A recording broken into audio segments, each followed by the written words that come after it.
Coffee and convo, y'all. Let's get it.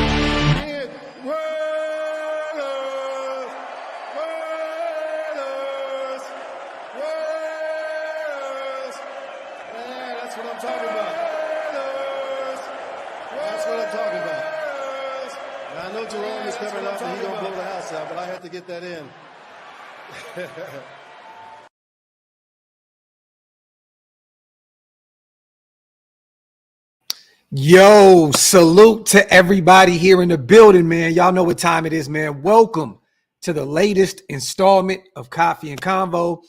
I am your host, Graphk Raider, man. Salute to everybody already here in the building. You guys could be anywhere in the world, but you chose to be right here with me in this very moment. Salute to everybody here already. Make sure you wipe them feet, meaning hit them thumbs up. Also, hit that subscribe button if you are not subscribed yet. We are almost to 25,000 subscribers, and we cannot do that without you guys, man. Salute to the almost 200 people already here in the building, man. Appreciate you guys as always. I see my brother Mikey. I see my brother Hammer, Demokes, man, Marvin, Dangerfield, Phillip. Come on, man. Small. I can't even say that. Pause. Marcus, Zahn, Demented. All my guys, man. Appreciate you guys. As always, a lot to talk about right now. We're going to kill a few narratives out there, you guys. We are going to kill off a few rumors. You already know right now, man. It's rumor mill central. It's that time of the year right now where a lot of people are just going to throw shit at the wall and hope it sticks. And we're here to eliminate some of the bullshit. You already know how we do over here at OLV. So you already know, man. Take a seat. Enjoy the ride, man. And salute. Salute, salute. Let me see. Once again, man, shout out to my guy Brave. Also, Mike Downs is in the building. Chuck says, let's get JD5. Look, man, we already know what time it is with JD5, but I'm going to be totally real with you guys. There's a lot of rumors and rumblings right now that we're already making calls. Chicago is even fielding calls right now, no pun intended, for the number one spot. So I don't know what that, what entails, what it's going to take in order to do that. But it's going to take a shit ton of draft capital and some potential talent off this roster to move up to number one. I have this nagging suspicion, you guys. I'm starting to feel like Drake May is starting to fall down a lot of people's draft boards. I see Merrill Hodge say he had a second round grade on him. If you guys haven't got an opportunity to check him out, go check him out on Twitter. I believe he was on ESPN or somewhere where he was speaking about Drake May. The inconsistencies that he had at North Carolina, processing and all that other stuff. So I'm really, really feeling like, man, Jaden Daniels may go number 2 to the Commanders. I feel like, Cliff Kingsbury, he wants a dynamic playmaker at the quarterback position, a guy that can utilize his legs, a guy that can, make all the throws. And I think Jaden Daniels doesn't pass number 2. But we're going to talk about a few other guys that we can potentially bring in maybe in the second, third round that I'm going to be watching very, very closely this Saturday at the NFL Combine in Indianapolis. So stay tuned. Let me see. Trucker says live press conference with our GM. Is it on right now? Is it on right now? If it's on right now, I'll bring it up. We can check it out. Let me see. Boom. Okay. Oh, and he's at the Combine. Okay. So let's do this. All right. Salute to everybody. Let me present this real quick. Let's watch it. All right.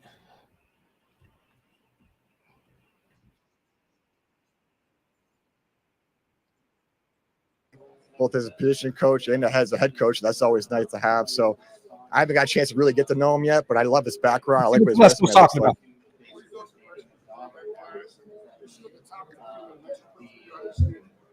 You can't even hear anything. See, I guess the one thing I'll say is this is like, there's really no consensus boards, at least since I've been in the league, there isn't. You got 32 different teams that look at things 32 different ways. So our ranking may be different than other rankings. I don't know if there's necessarily a top 3 and a next 2 or a next 3. I'm not going to go down my list with you now, but I don't even really have a list at this point right now. So we'll work through it like we do all the other positions. But like, there's one thing, like, there's just not a consensus of like what the ranking is. It could be a little bit different for everybody depending on what you're looking for.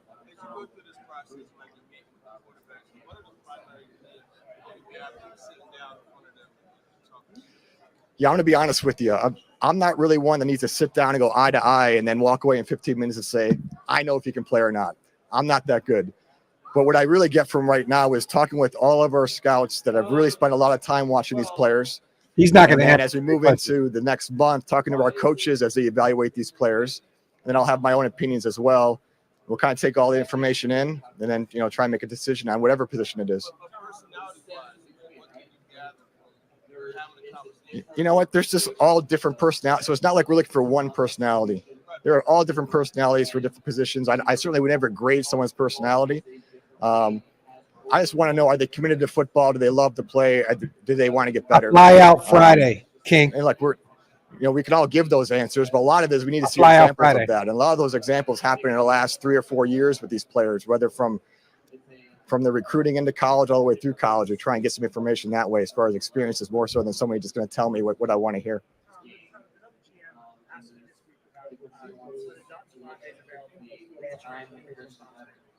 He's a Raider. Yep.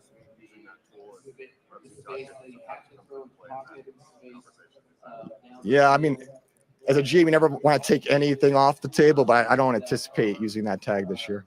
How important is it to bring him back, since you did mention having running back by committee and what he means to the team?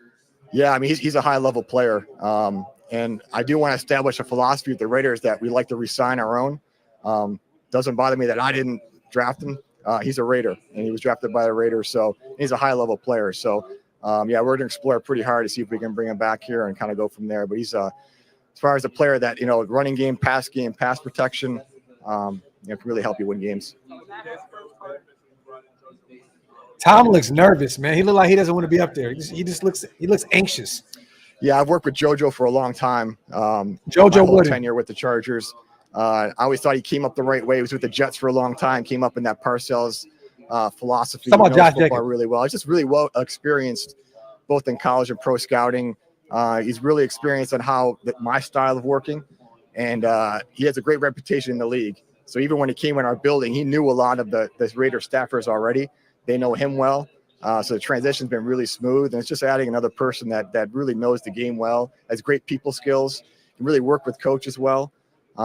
It's comforting on our staff between JoJo and Dwayne Joseph and Champ Kelly. We have people that could be everything GMs to hide. and most likely will be GMs at some point. So doesn't want to show his hand. I need that help around me. I need those ideas from people like that. And we have some younger crew people coming up that may fit that criteria as well. How important was it to hold on to Champ Kelly to be able to help you get familiar with the current roster? Yeah, I think his institutional knowledge is really important. But, aside from that, he's really good at what he does. And there's a lot of good people in the building right now. So that was, it's always good to have.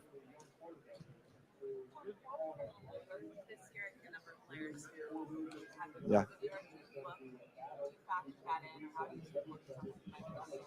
Facts. Yeah, it's been so much different. I guess it's probably different by position. Like the quarterback position, I don't think it's a bad thing if you come out a little bit older. It may be even a better thing. You've got more experience under your belt, more maturity at that position. Other positions, it may or may not matter. It's just something we have to deal with. But I think after we get through this COVID group of kids that come through, we'll probably really come back to normal a little bit as far as the normal ages of kids coming out. Facts. Typically as a scouting staff, we always say we like a younger player because the guy has a chance to develop, maybe has a little bit more ceiling. Is that true or not? I'm not really sure. But I do know that we're going to have some players coming in the league that have good experience, maybe ready to play a little bit earlier than maybe in times past. How much impact does Mark Davis have? Yeah, I mean, he's been in the league a long time. He knows football very well. He's the owner of the team. But it's great. It's actually good conversations, great feedback. It's a great person to bounce ideas off of. But yeah, he's got a very big say of kind of what I'm doing and what Antonio's doing. And it's a pretty good process so far. Short answers. I like it. I guess we're going to find out because I haven't turned the card in yet. Have you talked about that yet? No, I'm pretty sure, he hired me to do a job. But part of my job is explaining, hey, this is what we're doing. This was a thought process behind it. Usually those discussions happen way before. I don't think of anything like when the clock's ticking down behind me and I'm holding a card in my hand and someone says, hey, I don't want to do that. I got a bigger problem going on. So, no, it'll be a pretty smooth process.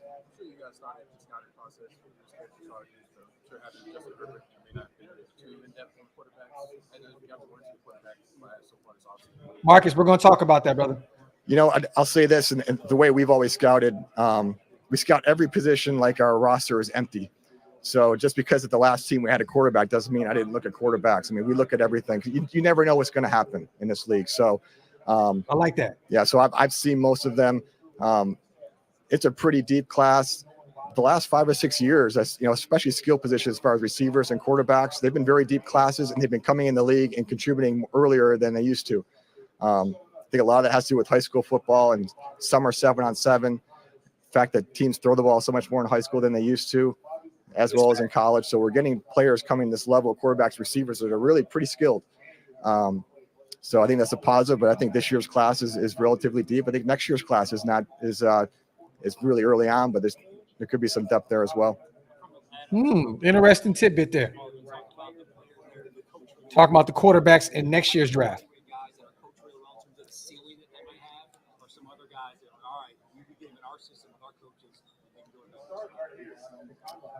Yeah, that's a pretty in-depth question. Certainly we love players that are coached well. And there's a lot of programs like that. And even starting from high school to college and college to pro, their base may be a little bit higher.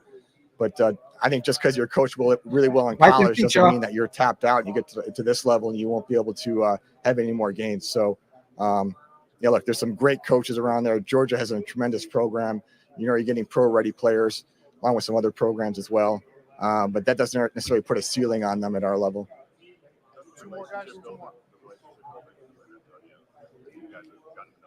Yeah, it's been really cool. And it was nice having the Super Bowl in town. So I got a chance to spend a little bit more time with them. What I thought was really, really neat with him was watching him go through the process of hiring the assistant coaches. Because I've been through that process before. And sometimes it gets a little bit hectic. Sometimes you do some moves a little bit too quickly where you might hire a good coach, but maybe it doesn't necessarily fit maybe the vision or philosophy you're looking for.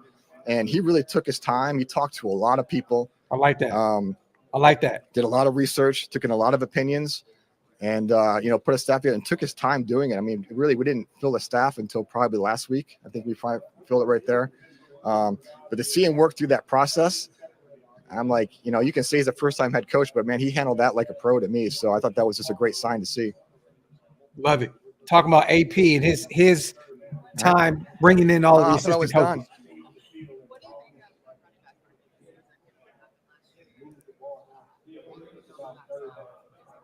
Yeah, market I don't know, but I do know there's a lot of backs that are available this year. So I guess it remains to be seen, what other people think. But the talent pool at that position for agency is relatively high. All right, thank you. All right, there we go. Stop that. Get rid of it. Boom. Quick answers, quick hits. We couldn't really hear the questions, but just kept it pretty much politically correct out there at the combine. Kind of talked about the quarterback position. One interesting thing that I heard him say was, next year there's some interesting talent at the quarterback position also. So, then talked about the running back free agency class right now and how there's so much talent out there. Let's start right there, you guys, because a lot of people were acting like it was actually news yesterday, right? The news broke about Josh Jacobs. So Adam Schefter put it out there yesterday. The Raiders will attempt to re-sign free agent to be running back Josh Jacobs, but they are not expecting to tag him. Duh. Not with this franchise tag costing $14.1 million, according to league sources. I know a lot of people were thinking, we're saying breaking news and so on and so forth. We were never going to pay him $14 million anyway. So I don't know why people were in a rush to go talk about it. And there's no shade to anybody in particular. I'm just talking about everybody, as a whole. Like, we should have knew this. None of those backs got franchise tagged. Saquon Barkley will hit free agency. Derrick Henry's going to hit free agency. I mean, it looks like Pollard's going to hit free agency. All these guys. You know what I mean? The running back market is totally, totally different than what it once was. You know what I mean? And I've been saying this since day one, you guys. It does look as though we are looking to bring back Josh Jacobs. There's mutual interest there. Josh wants to be here. He definitely wants to be a Raider. AP already said that he's the heart and soul of this team, right? But it has to make sense, okay? It has to make sense. And, I think Telesco knows this. 11 years being a GM, he's not going to overpay this guy. Austin Eckler's out there, another guy, that's a free agent that's coming over that Tom Telesco has a history with, right? I think Tom Telesco is going to do this the right way. He's going to have a particular price point. He's going to say, this is what it is, Josh. Take it or leave it. I see a lot of people out there saying $12 million a year. I'm sorry, y'all. I am not paying anywhere near $12 million a year for Josh Jacobs, a guy that, played in 13 games last year, had a little bit over 800 yards rushing. I can't do it. Me personally, I'm not in control of the books. I'm just saying, me personally, I will not pay anything. Is $6.5 to $8 million a year. That's it. Me personally, $6.5 to $8 million a year. And then, the guarantees, however they want to put that together, great. I'm just not paying a running back that's had his share of injuries in his young career already up to this point. And then we seen, Zeus in 4 games being the starter, put up half the production that JJ did last year. You know what I mean? He had I think 400 yards, like 450 rushing last year. I know he only had like 1 touchdown, I believe. But at the end of the day, this is a deep running back class as well. Spend that money on the defensive side of the football, right? And I see other people, right? Josh is homegrown talent. He definitely is. You always want to keep your guys around. Just like Tom Telesco said, you want to set the standard that when we draft our guys, we keep our homegrown talent at home. But I'm sorry. I'm going to say this. I see a lot of people online screaming, he's a locker room captain. Max is going to be mad. Look, y'all, Max has already got everything that he wanted. He's already got everything he wanted. He said that he would potentially, or anything was on the table if they didn't bring AP back, right? AP's back. We got our defensive coordinator back. Graham is back, still under contract, right? All these guys are still here. Mark has to play this the right way. Okay. I love that he brought in Tom Telesco because he was thinking outside the box. This wasn't a guy that, was high on pretty much any organization's list in terms of bringing in GMs. Everybody was screaming for Champ Kelly. Cool. Champ's still here. He's still he's still right there next to Tom, helping him get this thing together. Okay. But I'm going to be real with y'all. I know how close Max is with Josh. I understand it. They call each other brothers. They've been in the league pretty much their whole career together. I totally understand it. But Mark, this has to be a situation. Tom Telesco, this has to be a situation where the inmates are not running the asylum. Okay. What I mean by that is if JJ is asking for too much money and you do not want to pay it, don't pay it. Don't pay it just because you want to cater to your other star players. I know Devontae was doing this, in one of our victories, not this past season, but the year prior, right? I get it. Makes all the sense in the world. They want their guys to get paid. And JJ deserves some money. He definitely does. And I'm not trying to be in his pockets. I'm just saying, me personally, this is a great running back class. And don't go out there and do something insane where you spend north of $10 million on a running back that only played in 13 games last season. Me personally, I can't do it. And I know it's not my money. I'm not paying that kind of money to bring back Josh Jacobs. And I don't think any of these running backs are going to get paid a massive amount of money. Saquon Barkley has had injury history. Derrick Henry is getting up there in age.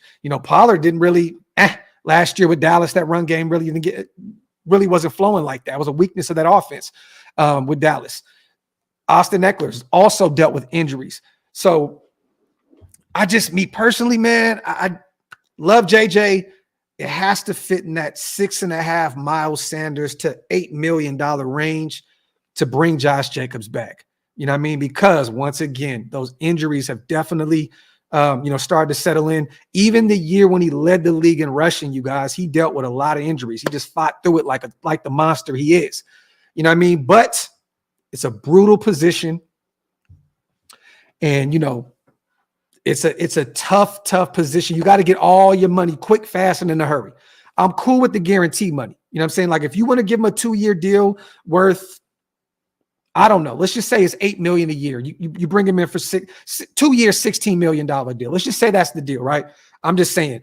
And you give him a nice chunk of change with guarantee money and then some incentives in there. I'm cool. But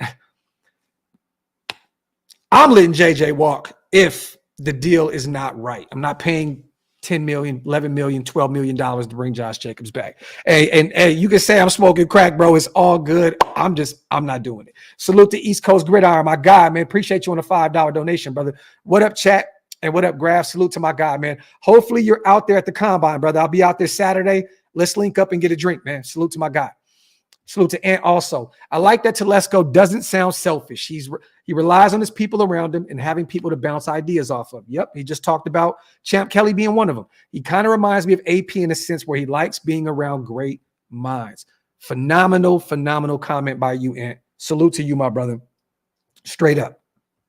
That is the same kind of vibe that I'm getting from Telesco. Salute to Raider Pace. Your own free agent is more likely to take less money annually if you give him stability with at least a few years.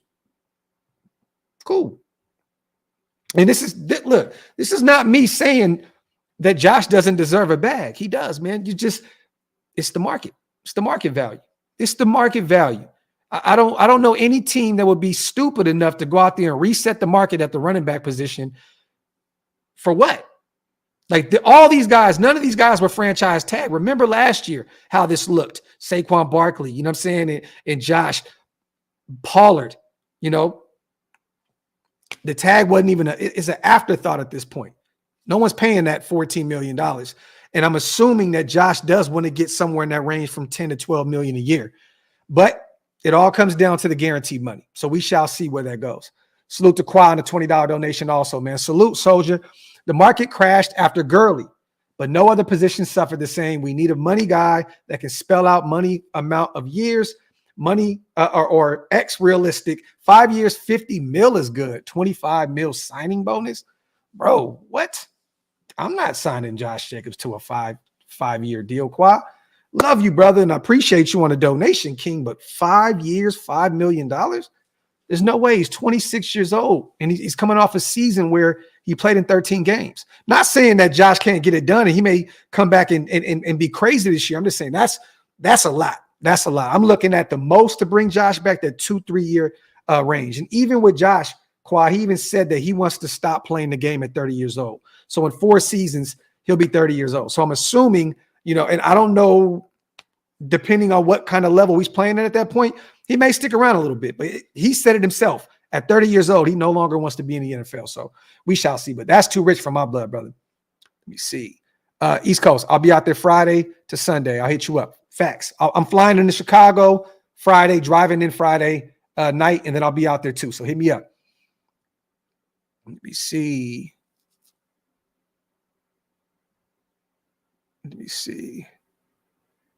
Love Ray Davis. Love him. Love Ray Davis. Let me see. Salute to AC. Telesco also mentioned that the talent pool in this running back free agency class is great. If we can't bring Josh back, I love King Henry or possibly. Now, that is my guy right there, AC.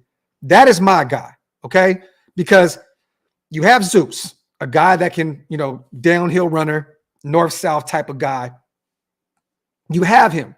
You don't really need another, 2 bruising backs like a Josh Jacobs and a Zeus. If you have Zeus, I would love, just depending on the price, right? Like I said, Miles Sanders is kind of that same type of back as a DeAndre Swift. He went to Carolina. I believe he got a 3-4 year deal, $6.5 million a year. DeAndre Swift is not being mentioned amongst the elite with a lot of these guys. That is a guy that can get it done in the passing game also. And he's still fairly young. I believe he's 25, 26. He is a dog. He's also had, some injuries in his past as well. But that is a guy that can get very active in the passing game. But me personally, I do not want to attack the running back position in free agency at all. There's no reason for it. If I had to pick a running back, it'd be DeAndre Swift. It would be, because I feel like thunder and lightning with him and Zeus. I think it would work. That's what we need. We need someone like that. You know what I mean? That can get it done in the passing game as well. And I love DeAndre Swift. He's actually won me a lot of games in fantasy football. But I feel like you can find one of those type of guys in the draft on a rookie deal and not have to spend, north of $6-7 million on a running back. It just, me personally, doesn't make any sense. You know what I mean? Salute to AC also. Yeah, and Swift is nice. He's definitely nice. We need a lightning back. We already have 2 thunders, and this is facts. And I'm praying. I'm just hoping that Zeus can continue that upward trajectory that he had those last 4 games of last season. You know what I mean? This is not me saying that Zeus is a superstar and he's the future at the running back position for us at all, you guys. I know how much Josh Jacobs means to this team, to this locker room. I know that he is an all-pro former guy that led the league in rushing. I understand this. You know what I mean? But it is a young man's game at the running back position. And I know that Josh is only 26, but in today's world, it's kind of old. It is, you know what I mean? When you can look at this draft and see the Ray Davises, the Bucky Irving out of Oregon, a guy that can run the ball effectively and get it done in the passing game. Allen out of Wisconsin, that big body, running back, kind of like he looked like a Jonathan Taylor low key. You know what I'm saying? Like one of those type of guys. You can get him in the draft. You can get him in the draft on the cheap. On the cheap. Let me see. I'm not paying Saquon. Bro, look, I like Saquon, but he's always hurt. And if we're gonna pay Saquon, just pay your own. Bring Josh Jacobs back. Bring him back. But I wouldn't do Saquon Barkley. I think Saquon ends up going to potentially, if Josh doesn't leave, because I always said if Josh leaves, he's going to Dallas. But if Josh stays, I could see Saquon looking at Dallas as a team that may use his services, maybe even, the Chargers. There's already connection there. There was early rumblings about Harbaugh potentially wanting to bring him into LA. So we shall see. Graham, I think that was very smart, very strategic that he mentioned next year's QB class, because he's not showing his hand. You know what I'm saying? That right there let me know, like, okay, he's playing chess, not checkers. We know he's going to go get a quarterback. We know this, Graham. He's going to get a quarterback this season. Whether it's in the draft, right, or it's in free agency. Most of us, probably 99.9% of us, believe he's going to go get a quarterback in this year's draft.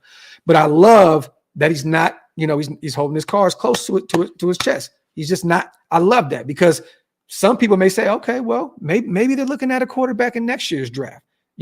There's rumors and rumblings right now, and I don't know if you guys seen this. This is the reason why I wanted to bring up and do this live, was Tony Pauline he's an NFL insider. I believe he works for Sports Kita. He has some interesting words to say, and this is the second time I've heard this in the past few months. I quote, "O'Connell seems to be the choice of Antonio Pierce, who had the intern tag removed from his title a few weeks ago and was named head coach after a successful tenure taking over for McDaniels. Yet sources tell me Tom Telesco, named as the team's general manager on January 23rd, wants a big name at the quarterback position." So I'm calling cap on this. I'm calling Cap. Colin Kaepernick. I'm calling Cap. All right. I'm calling Cap on this. I don't think that they're going to show their hand. I don't believe that AP is going to put his job on the line and bring Aiden O'Connell back in as the number one guy in this deep quarterback class, and also with the likes of Kirk Cousins and Russell Wilson, 2 guys that are being tied to us a lot right now in the rumor mill. There's just too many options. There's too many options at the quarterback position for you to say Aiden O'Connell's my guy. Simple and plain. Don't get me wrong. I love that he's acting as though he has the confidence in his young guy to be able to come in and be the guy. I love that. But I'm calling cap on that, you guys. There's no way in hell that AP says, oh, Aiden's my guy. Aiden's my guy going into this draft. Going into the season. Point blank, period. Then. No. Tony Pauline, I don't know what kind of sources you have. And don't get me wrong. I know that this guy, is well known in NFL circles. I know he has a few people, a few ties to some organizations. I'm not going to shit on the guy. He's technically an NFL insider. But I'm just saying, there's so many conflicting reports right now. Like, just like he said right now, the next year's quarterback class is deep. Well, this report says that he wants to get some star power at the quarterback position. How do you do that? You go get the likes of a Caleb Williams. You go get the likes of a Jaden Daniels or a Drake May, right? So there's so many conflicting reports right now. I'm just here to say this, you guys. I know some of you probably seen that report out there. I've seen a lot of people giving it energy. A lot of people were sending it to me saying, wow, I can't believe that AP, is saying that he wants Aiden to start next year. This is bullshit. It's not true. It's not true at all. That's not how this is going. Now, is there a difference of opinion as to who them two will want to bring in at quarterback? Potentially. Cool. These guys just met each other about a month ago. You know what I mean? Like, I'm not expecting them both to be on the same page immediately when it comes to the quarterback position. But I will tell you this. I trust Tom Telesco a lot more to go identify the quarterback than I would AP. AP is a former great linebacker, former linebackers coach, defensive-minded guy. You know what I'm saying? If anything, I am going with the Tom Telesco, the guy that already went out there, and picked Justin Herbert to be the quarterback of the future for the Chargers. And yeah, some people say he landed in their laps and so on and so forth. He still drafted him. So at the end of the day, I would trust Tommy over AP 10 times out of 10 in terms of identifying the quarterback position, because it's been shown that Tom has he's hit it before. You know what I'm saying? So, but bullshit. It's bullshit. Now, maybe Tom Telesco is saying, okay, let's trade up. But I want Drake May. And maybe AP is hitting the table for Jaden Daniels. That's good. We need that, y'all. We don't need these guys to be yes men and just, okay, I'm bowing down, whatever you want. If one guy wants this guy, they're both smart enough to understand. Let's sit down at the table. Let's break down film together and let's figure it out. You know what I'm saying? But it's great to have a difference of opinion. If one guy wants this guy and one guy wants this guy, that is great. I'm all for that. But this report about Aiden O'Connell being his guy and Tom Telesco wanting to go out there and get some star power at the quarterback position, it's cap. It's cap. Now, will Aiden have the opportunity to go out there and win the job? Yes, definitely, as he should. But you're not naming your starter, or you're not saying, this is my guy in February. So anyone that's believing this shit, please don't believe it. Salute to AD. I just hope they don't go the Eckler route. If we moved on from JJ, I'd rather use Zeus and draft and spend the money elsewhere. Eckler is cooked and he's 30 years old. Can't stay healthy at all, AD. I know this is a former UDFA that Tom Telesco, drafted over there in LA. I understand, but yeah. No, you're right. And I don't think we go the Eckler route at all. I think Eckler ends up being that back this year that's kind of like the Leonard Fournette. Just going to kind of sit around. He'll probably be one of the last running backs to be mentioned. And he may even bounce around. And this may sound crazy because Eckler, at the top of his game was a dog. But he may be one of those type of guys that bounces around from practice squad to practice squad like Leonard Fournette. I seen Lenny do it. You know what I mean? And Lenny at one point was a dog. I can see Eckler taking that same route right now because of the injuries piling up and because Father Time always catches you lacking. You know what I mean? Salute to AD. Salute to Joe also, my dog, on a $5 donation. Jets fans desperate for a Tay trade because they need a way to justify paying a fortune for a 40-year-old quarterback on one wheel. He's Raider Nation for life. Yeah, man. I'm not even entertaining that anymore, Joe. To be honest with you, I've seen it a million times about people saying, he's going to go to the Jets and blah, blah. That's only coming from New York, y'all. It's not coming from Vegas. It's not coming from anywhere else. It is coming from New York. The talking heads out there, the Jets fans, they want to pair Aaron Rodgers with his former, teammate in Green Bay, Devontae Adams. Makes all the sense in the world, right? It's not happening. It's not happening. It's not. And if it is, hey, come up off that first round pick. Come up off that first round pick. If that's what you want to do, or give us Garrett Wilson and some draft capital.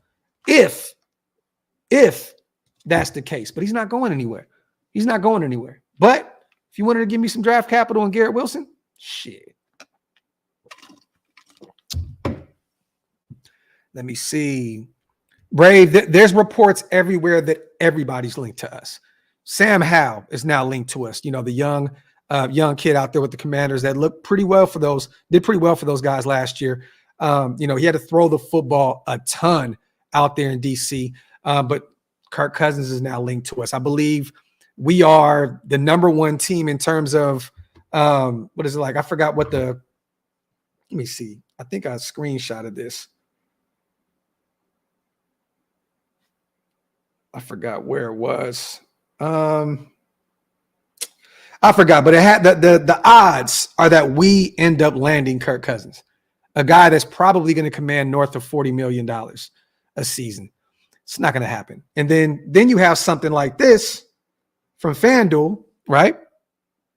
That has the Raiders with Russell Wilson right there.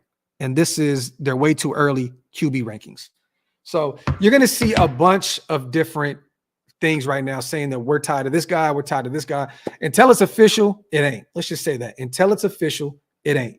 You know, we've seen polls, the GM out there with Chicago coming out today and saying if we're going to take a quarterback at 1, it's only right that we trade Justin Fields when free agency opens up or before free agency, around that time, right? That's what he said. He said it's only right to him, to get him out of here before the draft comes up. It's a lot of talk. That's Chicago trying to up the ante. That's polls saying, hey, who wants, who wants Justin Fields, or who wants the number 1 pick? What's up? My phone is available. My phone is available right now. What do y'all want to do? Shop is open. Salute to Maney Main. What do you think about trading? We just talked about this. What do you think about trading Tay to the Jets, get some draft capital, trade for Brandon Ayuk, draft Jaden Daniels? That's a lot. That's a lot there, brother. That's a lot there. I don't, because this is the thing. If you're going to trade Tay, right, then you have to give up some of that. You have to give up some of that draft capital to go get Brandon Ayuk. The Niners would be insane to move on from Brandon Ayuk this year. I believe he's at the 5th-year option. I believe it's like $14 million this year. They'd be crazy to move on from their number 1 receiver. You know what I mean? I know they have Deebo Samuel. I know Christian McCaffrey. They have a bunch of weapons out there in Santa Clara, but they would be insane to move on from Brandon Ayuk. Just wait until he's a free agent and see if Antonio can bring his guy in after next season. There's no real reason to part ways with any draft capital. And if you're going to draft Jaden Daniels, also Manny May, I don't know if there's enough draft capital in the world to go trade for Jaden and Brandon Ayuk. You're pretty much giving up everything and then some. I don't even think that's possible to go get a Jaden Daniels and a Brandon Ayuk. It'd take a shit ton of movement. Salute to you on the $5 donation, though, man.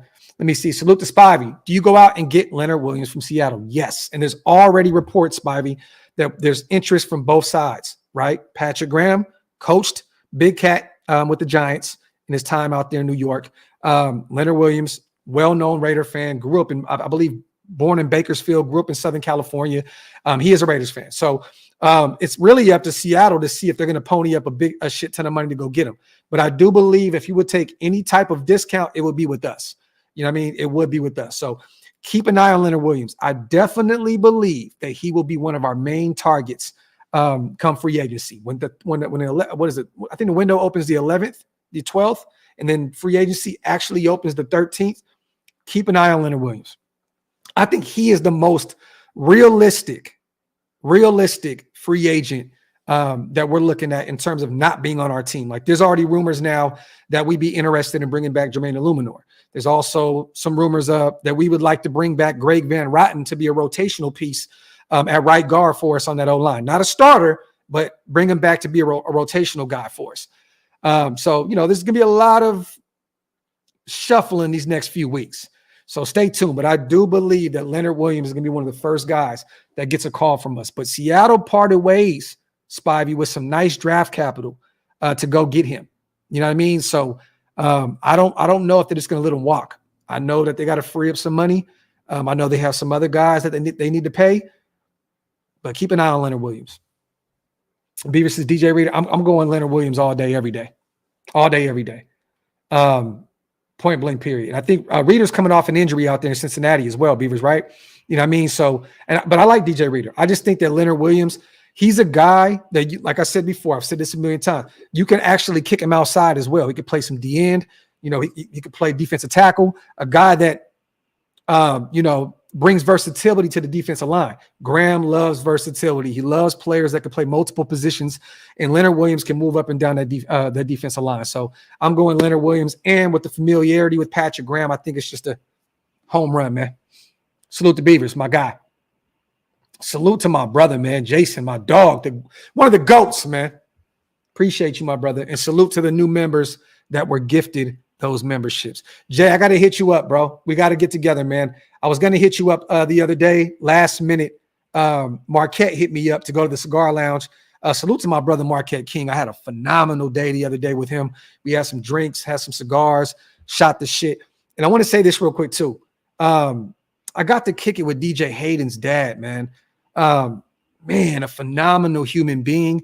I talked to him about coming on the show. I want to shed some light on some work that they're doing, some foundational, foundation work and all that good stuff. So I just want to say, man, salute to DJ Hayden, his father, rest in peace, to former first round pick, DJ Hayden, his dad, man. I see why he was such a great dude, man, because his dad is a phenomenal human being, and you can still see that pain in his eyes, man. He's definitely going through it right now, with his son passing away, man. So I'm going to bring him on soon, but real quick, once again, salute to DJ Hayden's father and salute to Marquette King. But I'm going to hit you up, Jay. Yeah, Big Cat, look. Love it. Can't help Marquand McCall. There you go. The big nose tackle that came over from Carolina, 24 years old, I believe. Young pup. Zach, we're about to talk about that. We are definitely going to talk about the combine. Let me see. And I'm going to get to your question next. Let me get Ocean Boy. Salute to my guy. A lot of smoke and mirrors right now. Combine and free agency are both shoes that need to drop to kind of get a feel for what direction we go. Yeah, facts, man. Facts. And we'll know a lot more about the direction we're going once the combine is over. Sunday, I believe. And I think the last day is Saturday. I'll be in Indy until Monday morning, but we'll start kind of seeing, things fall, as they will come Monday. But also, we got to get through free agency first. Ocean Boy, this is the thing. Most teams don't even know what needs they're going to have yet. You know what I mean? They really do not know what needs they have. Get through free agency first. What if? How do we approach the draft, you guys, if we end up with Russell Wilson? Let's just say he ends up being a Raider, right? Or let's just say Kirk Cousins ends up being a Raider. We approach the draft completely different than right now in this very moment. We don't know yet. If we go get Leonard Williams, we have our defensive tackle. Are you looking at defensive tackle in the draft? Now you got Leonard Williams, a veteran, with Tillery with one more year on his deal. You got Byron Young, you got Nesta Jade. So you're pretty deep at the defensive tackle position. And you got Tyree Wilson, who's probably going to end up playing at DT again this upcoming season, right? So we kind of have to wait a little bit. Kind of, you know what I mean? We're not going to really know what kind of direction we're going in with the draft until free agency is up. And we'll see a lot more these next few weeks. When the 13th hits and we start going to get that defensive tackle, that veteran corner, we're going to look at this. These mock drafts are going to look a lot different when we do them, brother. They're going to look a lot different because why draft a corner early if you go get a potential Xavier Howard or one of these vets in free agency? Got to kind of stick it out a little bit. Wait up. Patience. In the next 2 weeks, we're going to see really the direction we're going to go in. Yeah, Graw, there you go. Free agency will shape our draft. There you go. But I put this out the other day in a tweet. We're all right. I feel like this. We have to treat free agency like school shopping, right? Go get what you need. Just get what you need. The draft or fill in some needs. Go get a pair of shoes. You need some shoes, right? You need the sweatsuit. Maybe cold outside. The Christmas day is April, y'all. The draft. That's where great teams build their organizations. That is where they build their team. That's where they get right. Christmas Day is April. Free agency is just that'll fill that hole. Okay, cool. Now let's go attack the draft. I don't want to go into this draft assuming just because we have a shit ton of money that we're going to go out there and spend a massive amount of bread on the top talents out there. You know what I mean? The Sneeds of the world. I keep seeing a lot of people say, go get Sneed. He's going to cost north of $20 million a season potentially. I'm assuming somewhere in that 18 to 20 range at least, right? So, but let's not go into this draft saying, or into free agency period saying, if we don't end up with Chris Jones, it's a massive failure. If we don't end up with Sneed, it's a massive failure. No, those two guys are homegrown talent that came from Kansas City and won a shit ton of rings out there. You know what I mean? With those guys, homegrown talent. That's what we need to do. The draft is where you build this team. Let's just go get a few veterans that we can definitely. You have to go get your defensive tackle in free agency. You have to. That's where you pay your shit ton of money. And then you could pay somewhere in the middle, to go get a veteran corner to help Jacorian Bennett with his development. I still believe in him a lot. Shady, you said Adoree Jackson. That would be a nice, potential option to bring in free agency. Not going to cost you a shit ton of money like Sneed would. You know what I'm saying? Or these other guys, a potential Stephon Gilmore, so on and so forth, right? So at the end of the day, filling the gaps. I think defensive tackle is the one position that I'm comfortable with spending north of $20 million on. After that, go get you a corner, you know what I mean, that's not going to cost you top-notch money, you know what I mean, but maybe take a flyer on one of these guys that was on a hot, trajectory and maybe an injury derailed their career a little bit. Sometimes you got to take a flyer on a few guys in free agency. Look what happened with Robert Spillane, man, a guy that his name wasn't that popular in Pittsburgh. We brought him in, ball for us in year one. Now he is a fan favorite. You know what I'm saying? Marcus Epps, a guy that was, I'm gonna be real. He wasn't a big name on that big name defense in Philadelphia. They have all those big name players. Marcus Epps was kind of that under the radar pickup for us that ended up looking pretty good for us at safety. You know what I mean? So I'm just saying this, you guys. If we don't hit on these big time names, don't be upset. Great teams build their teams throughout the draft. That's where you go get right. And I believe in Tom Telesco. I think that they're going to do this thing the right way. I think that Telesco has a lot of great football minds around him. It's not going to be like the Chargers where he has a Brandon Staley as the head coach, or he has these other guys around him that are bringing their feedback but don't have, the football acumen like a Marvin Lewis, like an Antonio Pierce, like a Patrick Graham, like all these guys that we have in our building already. You know what I mean? And Black Plague, yep, Jack Jones too. You know what I mean? So, hey, Dory was moved to the slot last year, can definitely play some slot, can definitely kick outside as well. Prior to 2 years, he was a legit corner one. And that was one of my favorite corners coming out of that class out of USC. Dude was a dog. Salute to the Raider. AP literally called AOC a great worst case scenario in that pivot interview. You don't call your QB a great worst case scenario if AOC is really the plan one. No, I didn't look at it like that, the Raider. I looked at him as shit. Hey, if we miss out on the quarterback, we got Aiden O'Connell. I didn't look at it like that, the Raider. I think that he put a little pressure on his young guy, right? By saying it's a great worst case scenario, but I also think that was him bigging this guy up, saying, I believe in the dude. So, hey, if everything else falls through, we got Aiden O'Connell. I don't think he was looking at him like that, bro. I looked at that a little different than you, the Raider. I don't think that he was throwing any shade towards this guy. I think he was saying, hey, you want it? Work for it. You want it? Go get it.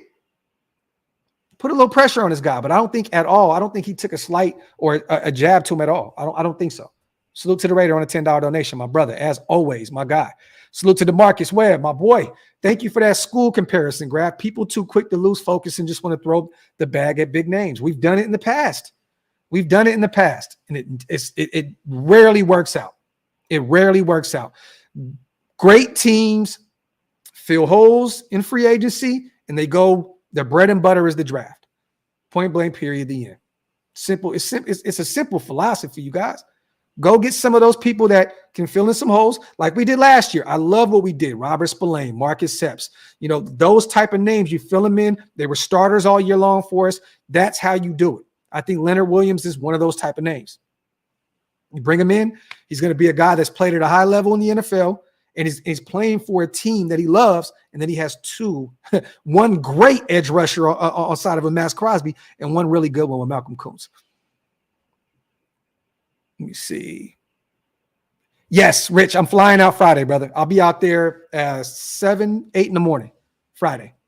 I'm not going the first day. I think I'm going to miss defensive tackles and linebackers, but we'll be there for the wide receivers, running backs, and quarterbacks.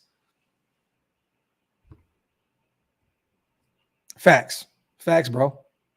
Salute to everybody here in the building, man. Wipe them feet, y'all. Hit them thumbs up. If you are not subscribed to the channel, hit that subscribe button. Salute to my boy Manny May. Going to Mania? No. You think we get JD or someone else? We'll talk about that here in a second, brother. I still think it's a very low chance that we end up with a Jaden Daniels. I think that another team like New England or the Commanders, they think really highly of him.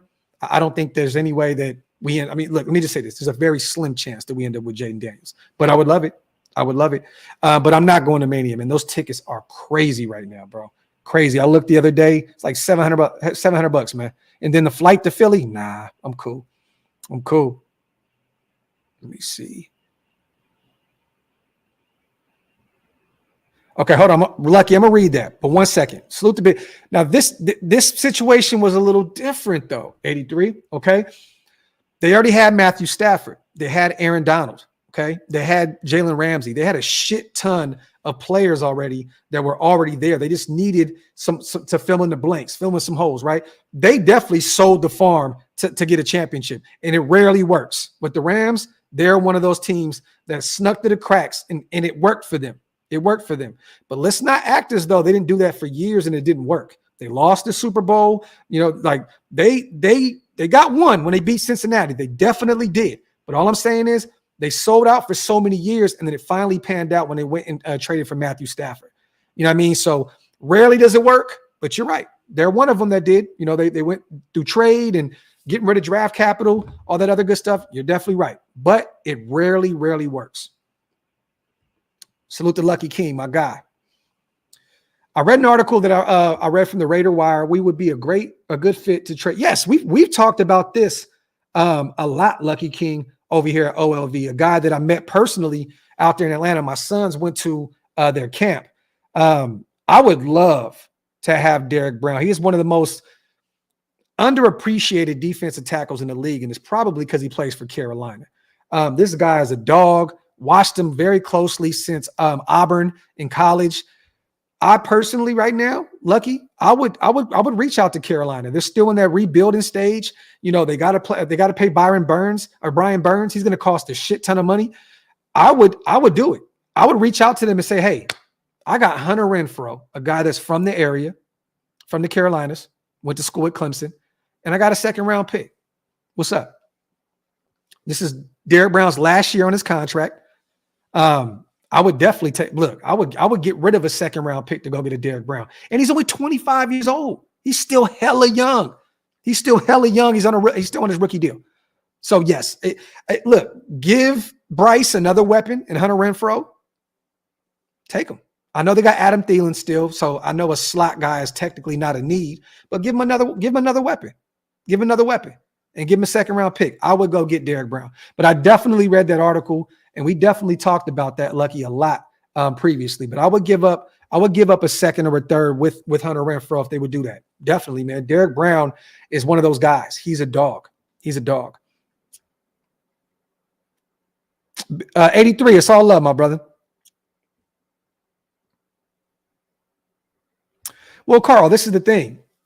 Hey, Marcus, I'm going to talk about that, brother. I see. I'm going to name some guys that I'm going to be watching very closely at the combine. So stay tuned, Marcus. I got you, brother. Carl, let's just keep it a buck, bro. Right?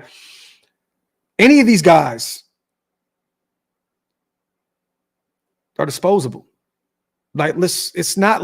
And this is no shade. Salute to Loom. He's played well for us, right? Loom is not this big time right tackle. Can you afford to lose him? Maybe not. But it's not that big of a deal. Greg Van Rotten, It's not that really that big of a deal. And then the D line, you're looking at, who are you looking at? Adam Butler? I would love to bring him back. Play well for us. Maybe we can bring John Jenkins. You know what I'm saying? Like, we do have a backup plan, bro. It's free agency and it's the draft. You know what I'm saying? Like, this is a deep, deep offensive line class. We've talked about this a million times, Carl. Bro, you can go get your right tackle of the future and your right guard of the future in this one draft. And you could potentially get one of them in the mid rounds. So, O-line continuity. We did that 2 years in a row. These past few years, the only switch was you went from Alex Bars pretty much right to Greg Van Roten. We've had continuity. We've had continuity on the O-line, but you want to get better, right? You got to get better. Got to get better. So go draft some guys.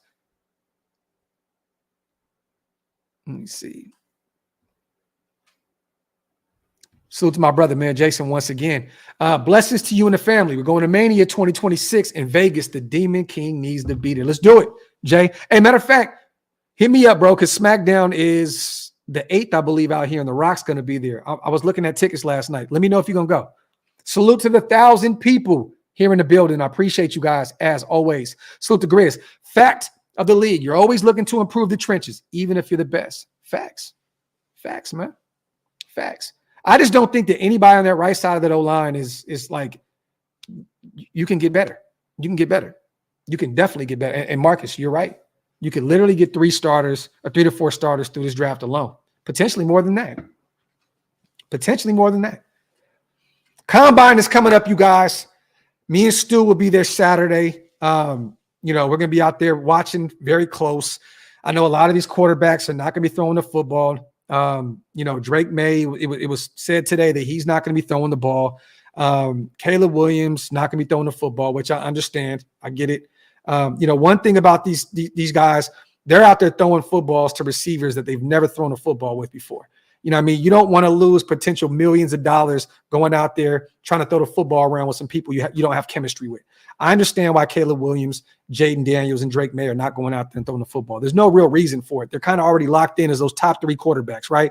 Now, I understand why J.J. McCarthy, Michael Penix, Bo Nix, the likes, Spencer Rattler, another guy I'm keeping a close eye on, are going because they want to continue to build their draft stock. They want to get in the top 10. They want to be first-round guys, right? So they're there to throw and make sure that their stock continues to grow. The other 3 guys don't really have anything to lose.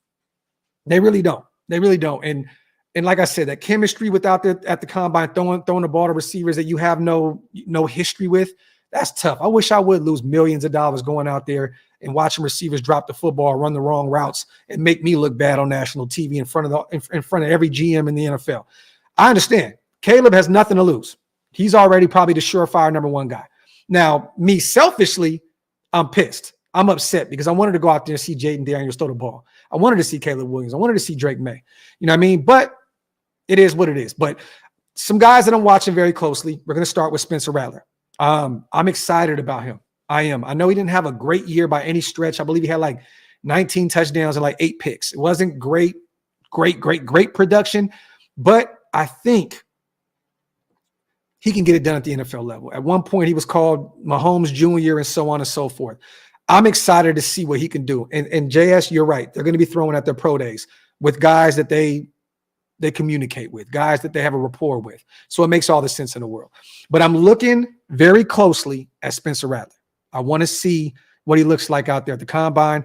I want to see Michael Penix Jr. He is still one of my favorite prospects in this draft. I want to see, where's his medicals at this point? He was beat up in that national championship against Michigan. He fought through it. Salute to him. Lost the football game. Did not have a great game by any stretch. But I'm watching him very, very closely because I still love the way he throws the football is beautiful, man. He has the deep ball. He's probably one of the best pocket passers in this draft. I know a lot of people, he doesn't use his legs enough, so on and so forth. Okay, cool. But if you keep a clean pocket, Michael Penix Jr. will pick you apart. I'm interested to see what he looks like out there. And also another guy, what I'm saying? We've talked about him a million times, J.J. McCarthy. The measurables are there, right? And a lot of people, J.J. McCarthy had a major run game. Jim Harbaugh loves to run the football. He had a stout defense that won him games. Sometimes, man, sometimes it's cool. It pays off to be a game manager. But who's to say at the next level he can't take the next step? I'm excited to see where JJ McCarthy is. I want to see some of those throws. I want to see that. Like I said, the measurables are there. The mechanics are there. I just want to see what he looks like out there with all the bright lights around him. And we're going to have a very close look. We're going to be right down there pretty much on the field checking it out. I'm excited to see him as well. But Michael Penix Jr. and Spencer Rattler, those are my two guys that I'm watching very, very closely, because if we miss out on the likes of a Jaden Daniels or those other top three guys, and we end up going with a Michael Penix or a Spencer Rattler, I'm okay with it as long as they do their homework on him and they really feel that he can pan out at the next level. I'm cool with it. I already got thumbnails ready to go for these guys and everything. Oh, and real quick, Stu has an interesting take on Jaden Daniels. Stay tuned, you guys. I made the thumbnail. I'm waiting on Stu to hit me back. We're going to do a show. Stu has took like 7 or 8 pages full of notes on Jaden Daniels. And I want your guys' opinion on this. Now, his opinion doesn't reflect on my opinion. You're going to be kind of shocked by some of the stuff that Stu had to say about the way Jaden Daniels goes about his business in terms of football. So stay tuned for that. Let me see.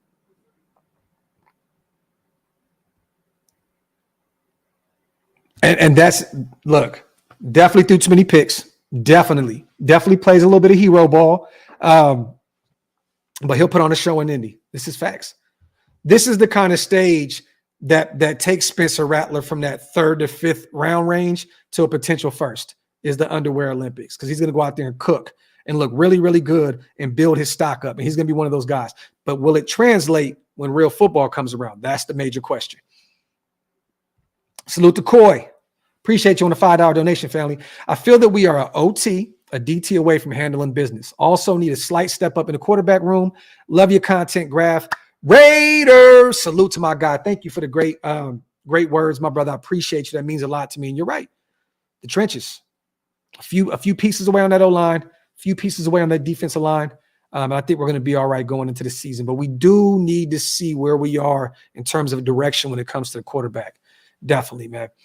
Let me see. Yeah, Eddie, I seen that. It's not what everybody thinks. I believe he'll be there for the next 2 months.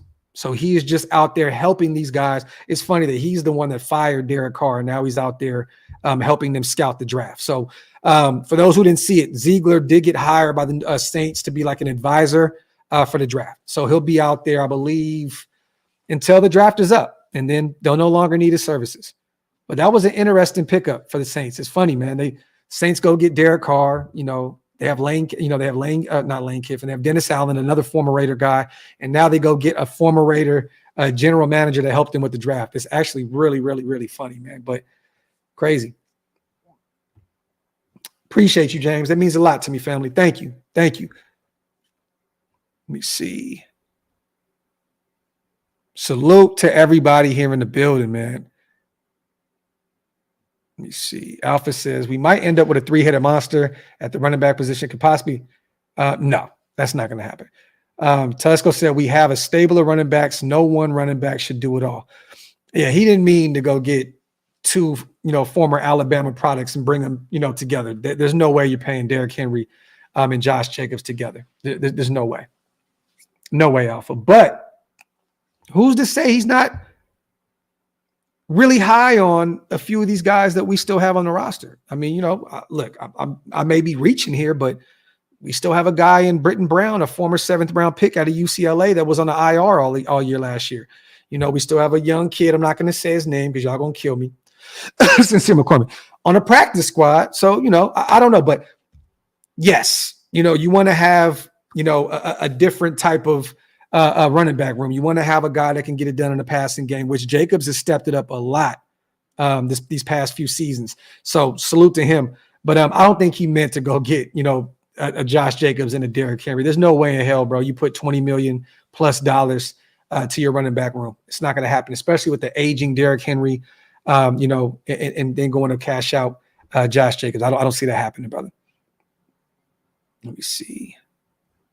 Salute to my guy, Cap, man, in the building. I appreciate you, brother. Salute to all the new members who Cap sent the bat signal out too, man. I appreciate you, Cap. As always, my brother. Salute. If you guys want to become a member like Cap, hit the link. It's pinned up top. It's one of the best ways to support the channel. Oh, and OakLosVegas.com will be back up in the next few weeks. We're adding some new shirts, some new hoodies. Stay tuned. I got some new coffee mugs as well. Carl looking at Z like, who the fuck are you, fam? Salute to DeMarcus, man, with Stupac in the default picture. McCormick. Salute to Ridgeback, man, my dog, man. The Roll Tide Room. Facts. And Eddie, there's a lot of running backs in this draft that fit the mold of that. Great pass catchers, elusive running backs in this draft, guys that you can get in the middle rounds. Real talk. I'm telling you, Eddie, this is a great running back draft class. I'm telling you. And not even just in the first few rounds. I'm telling you that from that third on up, you may even be able to get a couple steals, a steal as a UDFA. I mean, Tom Telesco has done it before with Eckler, right? Got you, Kara. I'm actually handing those reins over to my wife. She's definitely putting something together for the Raiderettes. So stay tuned. Yeah, Stone Cold. I was going to talk about that also, man. I don't know if you guys seen this. Now, before when he was on the team, for those who've been watching me for years, we used to do funny skits and stuff like that about Damon Arnett, right? Waving guns and shit like that, right? Well, years passed, we're so far from that. He's no longer a Raider. I don't know if you guys seen the news. He was caught out here in the Dallas area. I believe it was in Richardson, Texas. Possession of meth in a possession of a firearm. I just have to say this, okay? I'm not making any jokes about this shit. I'm just not, because it's actually sad at this point. You know what I mean? Before, it was like, come on, man, you fumble in the bag, you're tripping. Like, what are you doing, man? You know what I mean? You're waving guns. You have an NFL contract. What are you doing? To see him out of the league now, and to see the route that he's taken, it's actually kind of sad, y'all. And he's still really, really young. Still really, really young, man. So I'm not going to make any jokes. I'm not going to laugh at it. I'm just going to say prayers going out to Damon Arnett, man. That's it. That's all I have to really say, Stone Cold, about Dame, is just prayers, man. Prayers. Yeah, Cap, I don't know how you have a prescription for meth. Make that shit make sense. You know what I mean? I seen his lawyer say something about he had a prescription, or how do you have a prescription for meth? Shit. Let me see.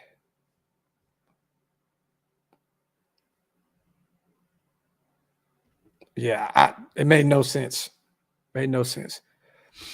Salute to 10 Commandments. I'm still waiting, bro. I'm still waiting right now. I'm telling you right now, I'm still waiting on Loon, man. He hit me up. He said he had to do a few things and switch some things around. So I'm just waiting on him to hit me back. He just had a new baby girl. You know what I mean? First time father. His life has been turned around upside down. You know what I mean? So spending time with the kid and everything. So I'm not gonna push him, but that interview will come soon. And it's free agency right now. I know there's mutual interest between the Raiders and Loom. Him returning to Vegas. The Giants are a potential team with Carmen Brasillo out there now. They may want to bring him in. They need some help on that O-line. So I know he's a busy guy right now. So stay tuned. It definitely will be happening soon. Let me see.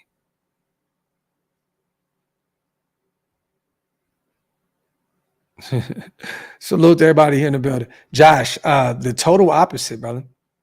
The total opposite.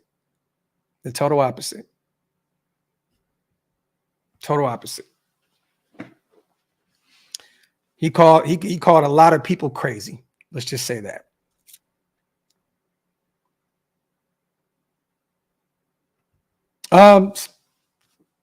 You wear a large is gonna fit. You wear a medium's gonna fit. Salute to Valley Podcast. Alpha. Look, the Chargers, man, they're in a weird position right now. A weird position. They have a lot of aging talent, and I think their roster is very overrated. On the defensive side of the football, they were bad last year. They were bad. Bosa's up there in age. He's always hurt. Khalil Mack had a great year. 17 sacks. but they're probably they could potentially cut both of those guys. There's rumors that Khalil Mack is gaining interest, or there's trade partners. No one's trading for that contract. No one is trading for that contract at all. They'll be, if anything, I think Mike Williams is going to be cut. I think he'll be out of there soon. They'll save, I think, $20 million getting rid of him. And then they're going to look at Bosa and Khalil Mack. They might pick between one, or they may let both of them go. I don't know. But, Bosa is a little younger, but he has dealt with injuries. That team is just weird, man. It's I don't know. I'm waiting to kind of see where they're going. They got Greg Roman out there now, right? I believe calling the offense. They're going to be a run-heavy team. I wouldn't be shocked if they went and got Harbaugh's guy from Michigan, Blake. I wouldn't be shocked if they brought Blake in to be their guy at the running back position. They're going to run the football a lot out there. So it's good. Chargers are just a weird I don't know what it's going to take a little time for them to build that over there. I'm going to be real, y'all. Chargers may be in the basement of the AFC West next year. Denver's a weird team right now too. Like Sean Payton this is year 2, so we're still trying to rebuild that thing and figure out what works and what the Jim Harbaugh. He may not come in day one and get that thing right. It may take some time. They are a shit ton of money over the salary cap. Over the salary cap. They have a lot of moves they need to make in order to free up some money to get active in free agency. So I don't know. And that wasn't Tom Telesco, brother. He had nothing to do with their salary cap. He wasn't the one that ran their salary cap at all. He wasn't the guy. That wasn't on him. Yeah, and there you go, Janor. They're in salary cap hell because they thought they were in that Super Bowl window. Facts. Let me see. I'm not high on Jane Daniels. He looks like a wide receiver playing a quarterback. Let me see. Definitely. Look, we all love the nostalgic story, right? We all love nostalgia. We're Raider fans. We love to have Matt come home and be that guy. It's just not it's not a need, you guys. Like, I think we're going to be okay at defensive end. I think we're going to be fine. Khalil's going to want some money, man. He's coming off the best season of production, at least in the sack department. I don't see him coming home at all. I don't see it. And it's not a necessary need. We got to beef up that linebacker room. We need a corner or two. We need a few defensive tackles. I don't think an edge rusher is important right now. We got Malcolm Kuntz, one more year left on his deal. We didn't get rid of Janarius Robinson yet. Another guy that played okay for us last season. So you got Tyree Wilson, who can still play inside and out. And then I think that we're going to go get another edge rusher in this draft, potentially in those mid to later rounds. So there's just no real necessary need for Mack. Love Khalil Mack, though. Love him. One of my favorite Raiders of all time. Oh, Torque. No, you're right. You're definitely right. But why put your money in a room that's not a crazy need? You need defensive tackles. You need some corners. You got Patrick Mahomes, man. You got Patrick Mahomes twice a year, brother. You know what I'm saying? Like, and I understand, you can say, well, yeah, so get Khalil Mack. You still need you need that pass rush from the interior. We've been missing that for so long. We need a true defensive tackle. And then you got to get some corners to be able to, go out there and combat Patrick Mahomes. You know what I mean? So add to that corner room with Jack Jones and Nate Hobbs and Jacorian Bennett. Love Mack, though. Love Mack. It's just not really a need. Let me see. Salute to everybody here in the building, man. Appreciate you guys as always.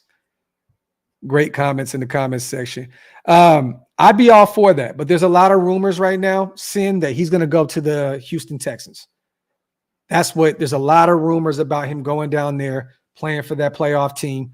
It makes all the sense in the world for him to go down there and continue to build on that defense. They got something really great brewing down there in Houston.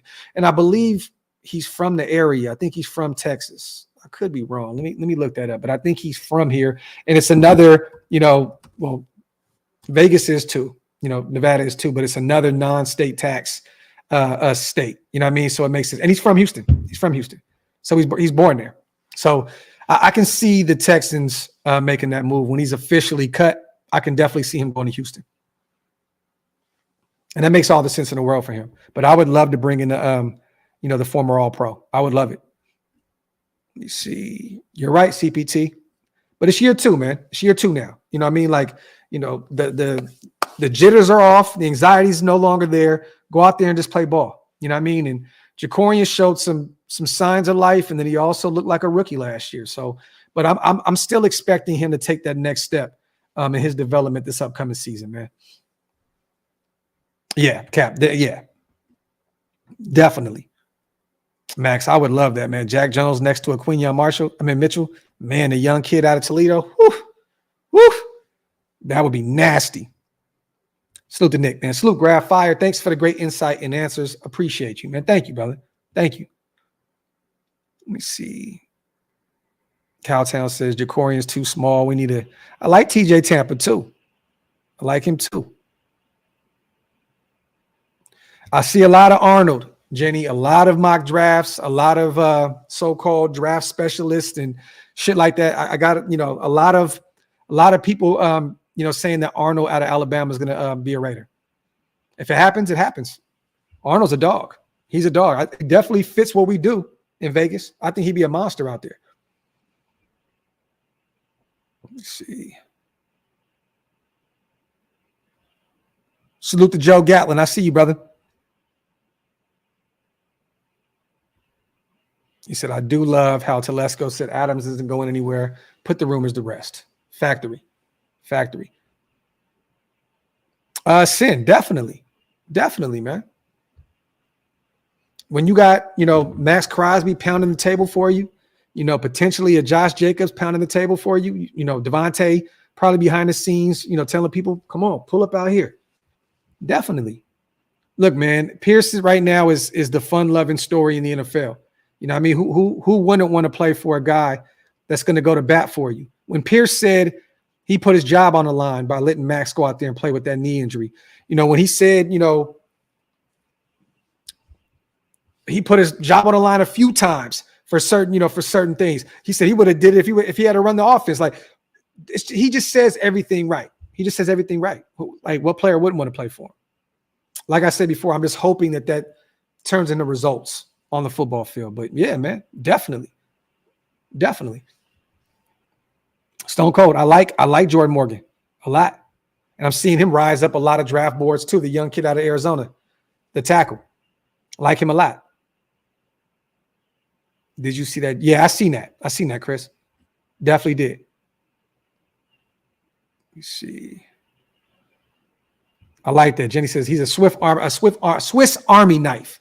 If we get Arnold, we could play outside press and zone, nickel slot, drop back to safety from the slot in disguise. Graham and Arnold will bring another dimension to the defense. Talk that shit, Jenny. Let's go.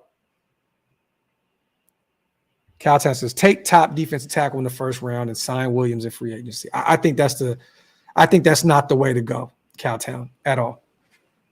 I don't think that's the smart way to go about things. I think you go get Williams, and you develop some of those young guys that you have. You just took Byron Young in the 3rd round. You got Nesta J, the 7th round pick. You got Tyree Wilson, the 1st round guy that you moved to the interior of that defensive line. Outside of Newton, bro. I mean, you got Murphy and you got a few other guys. You got Sweat. He may potentially make his way into the 1st round out of Texas, but I'm not drafting a defensive tackle. I'm not. If you don't go quarterback or you don't get that corner, you got to go O-line. I think that a DT would be my 4th option in the 1st round. I love Newton, out of Illinois. Don't get me wrong, but I'm going QB. If not, I'm going potential right tackle, and there's a shit ton of them. You know what I mean? You can potentially look at a guard if you trade back, or a center, Powers out of Oregon if you trade back, or corner. But I'm not. I think that'd be working backwards if you got a defensive tackle in the 1st round.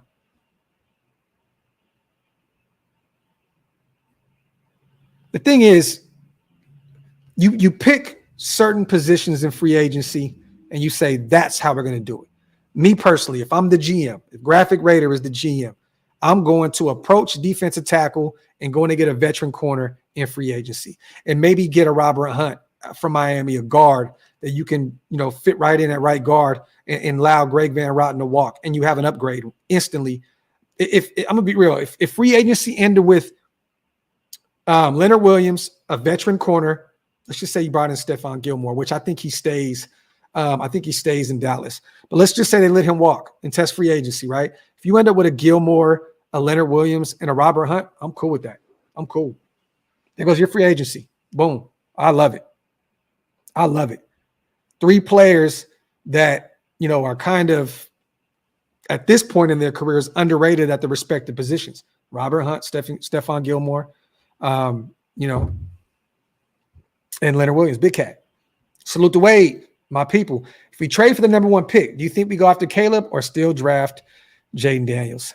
Man, I'm gonna be real, man. At that point, you take Caleb Williams, man. Wait, what I would do is I would take Caleb Williams. I think that AP is beating the table for Jaden Daniels. But me personally, if I go up to 1, if I'm Tom Telesco, I'm putting in my card and it says USC quarterback Caleb Williams. That's the route I would go. Salute to you, Wade, on the $5 donation. As always, appreciate you, family. Let me see. I know I'm missing a few supers as well. Salute to my guy, S. Dot. Graphk, do you think Blake Fisher is too high for us to in the draft for us to get? No, Blake, I see Blake S. Dot a lot, my young guy out of Notre Dame. I see him in the 2nd and 3rd round. I even see some mock drafts, which are just crazy, has him falling into the 4th and the 5th. I think he'll be available in that 2nd round, S. Dot. I wouldn't be mad if you said, you know what, I'm going to go get my right tackle, Blake Fisher. I wouldn't be mad at that if you got him in the 2nd or 3rd round. But I don't think anybody reaches for him. You got Joe Alt that's going to go in the 1st round.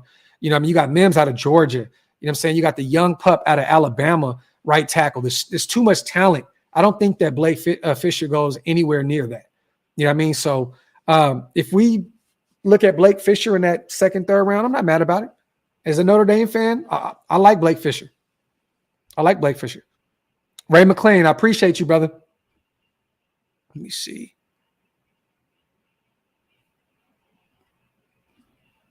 Raider Jimmy says, Docs, if May, Daniels, and Williams are gone at 13, who you picking?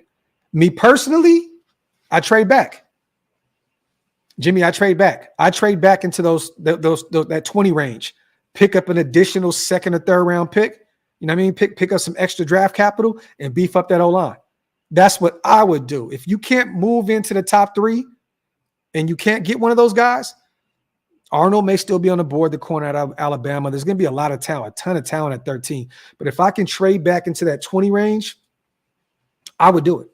I would do it to pick up some additional draft capital. No, Sam Hartman is ass. Ass. No. That man need to go be a Fashion Nova model or some shit. Salute to Nova. I appreciate you on the $2 donation, family. Thank you. Means a lot to me, fam. Let me see. Big trade back. If they not talk that shit, Graphk, salute. How, UA? What, bro, what are you talking about? I literally said defensive tackle was the number 1 position that you go get in free agency. There's guys that like Christian Wilkins that's out there. Justin's about to get tagged by Baltimore if they can't reach a deal. But, bro, I've been talking about go get a defensive tackle. I'm talking about going to get Leonard Williams right now. What do you mean? I don't think you've been paying attention, King. Salute to my guy Mondo in the building. That content. We don't need to talk about the draft. If you go get a defensive tackle in free agency, for what? I mean, if you want to go get one late in the draft, I'm cool with that, but I'm not getting one early in the first. There's too many needs. You got to build that O-line back up. You need a quarterback. Why would I be looking at defensive tackle in those first few rounds? Now, if you want to go get another nose tackle like Gabe Hall in the later rounds out of Baylor, go get him. I'm cool with that. I'm not saying you guys don't get a defensive tackle in the draft. I'm just saying don't go get one early. I'm not getting one in the first few rounds. For what? When you have so many holes in your offensive line and your QB room. Bro, you just drafted Byron Young. You just drafted Nesta Jade. You have McCall on your practice squad, the young 24-year-old nose tackle from Carolina. You still got Tyree Wilson, the guy that started showing life at defensive tackle. You still have Jerry Tillery under contract for one more year. You may bring back Adam Butler, which I think they will on an inexpensive deal. So defensive tackle, yeah, you need one or two, but you need that one. Go get Leonard Williams. Go get one of those top DTs in free agency. Yeah, I seen that, Nova. Max calling Braden Fisk the defensive tackle out of Florida State. That was a great rep. Great rep, Nova. I seen that. And Max retweeted it and was like, dog.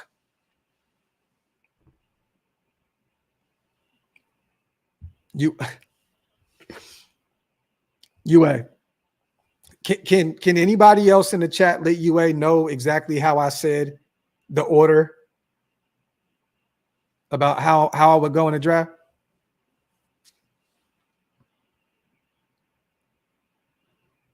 I literally said the same thing, just swap corners and DTs in the draft because I am going to attack the defensive tackle position in free agency.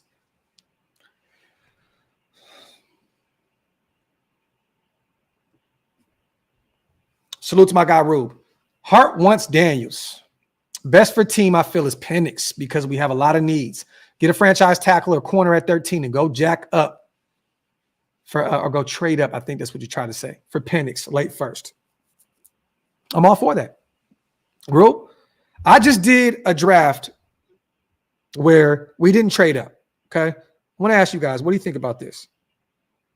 If this is how it ended up, okay? Mind you, this is just if we miss out for trading up to top 3. Okay. So tell me what you think about this, Rube. And salute to you on a $5 donation, brother. We traded back to 18. Okay. We traded back to 18. We picked up pick 49. Okay. So if we miss out on any of these quarterbacks, I put this on Twitter and I put this on Instagram. For those who don't have social media, let me know what you think about this. So at 18, we take Amarius Mims, right tackle out of Georgia. He'll be a starting tackle for you immediately, okay? At 44, he was still on the board. I'm not saying he'll still be there. I'm saying Michael Penix Jr. at 44, okay? The second round. A lot of people haven't fallen to the second round. At 49, you take Cooper Beebe. So you have a potential franchise quarterback. You have a potential franchise guard in Cooper Beebe. You have a potential franchise right tackle in Amarius Mims. Okay. At 77, you go get Bucky Irving out of Oregon, a guy that can do it both, run the football and is effective in the passing game. I love Bucky Irving in this draft. Then at 113, we stay in Oregon and we go get Kyrie Jackson, big body corner that can add some more depth to our corner room. Okay. At 147, you go get Tommy Eichenberg, linebacker out of Ohio State. He'll be a guy that'll play in this league for 10 to 12 years. At 210, you go get Gabe Hall. Okay. UA, once again, defensive tackle at 210 out of Baylor. Then at 221, you go get AJ Barner, the tight end out of Michigan. We need some depth at that position. You know what I mean? I know we pretty much at this point, Hooper's a free agent. Jesper Horsted's a free agent. Bring in another tight end, a young one at that. So Barner out of Michigan. And then at 227, you bring in Omar Spites, the linebacker out of LSU. So I got 2 linebackers in the draft. The only position I didn't really hit and I was kind of upset about it was wide receiver. I wanted to get a receiver in those later rounds, but I ended up taking a tight end over a wide receiver. Yes, Wade, definitely. Beavers, I appreciate you. But that's what I'm saying. Like, me personally, if you can't get one of those quarterbacks and you can't trade up into the first, those first 3 picks, just trade back. Trade back a few spots. Pick up some extra draft capital and go to work. Joe, I'm be honest with you, man. I'm actually nervous. I'm actually nervous about us potentially moving Parham to center. I know a lot of people are high on it. I didn't really see him play a lot of, I don't think he played got a lot of reps at center in Memphis at the collegiate level. And, Parham doesn't have a lot of experience at the center position. So I don't know. I'm a little nervous. I like him at the guard spot. I would actually keep him there. I would. And there's going to be a few centers that you can look at in free agency as well that would be an upgrade over Andre James. But I don't know, man. Joe, he may turn out to be great there. I don't know. I'm just saying there's not a lot of experience there. I would personally keep him at guard. And if you want Powers, if you want Jackson, you got to get him in the first round. That's the thing that sucks. He's not going to get past the first round. He's going to be an all-pro center moving forward. He's one of those guys. So you would have to take him in the first round. And Cal, he's starting to build a lot of momentum as well. Mason McCormick. Who did I just see drop a video on him also? I think somebody dropped an article on him also. Bowers would be gone. Lucky. He'll be out of there. And that's not really a need. I don't think a need for us to get an undersized tight end. Mind you, I'm not saying that Bowers is not him, because he's him. He's him. But that's a luxury pick. I think he's gone in the first 10 picks. He may even go to the Chargers. If the Chargers don't take Malik Neighbors or they don't take Joe Alt, I wouldn't be shocked if they took Bowers. They got a tight end. Wouldn't be shocked about that. Let me see. I didn't see that, AC. I definitely got to go check it out, though. Salute to the 1,000 people in the building, man. I appreciate you guys. As always, man, wipe them feet, hit them thumbs up. If you guys are not subscribed yet, man, hit that subscribe button.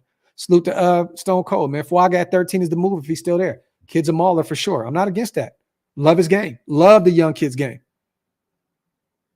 Plunkett says, Graphk, is Tillery going to stick around? He has one more year left on his deal. So definitely keep him around. And remember also, Flores, that Tillery last year was getting a few reps at defensive end also in camp. So I don't know if they want to utilize him inside and out, but he has one more year on his deal, I believe. So he'll stick around. Let me see.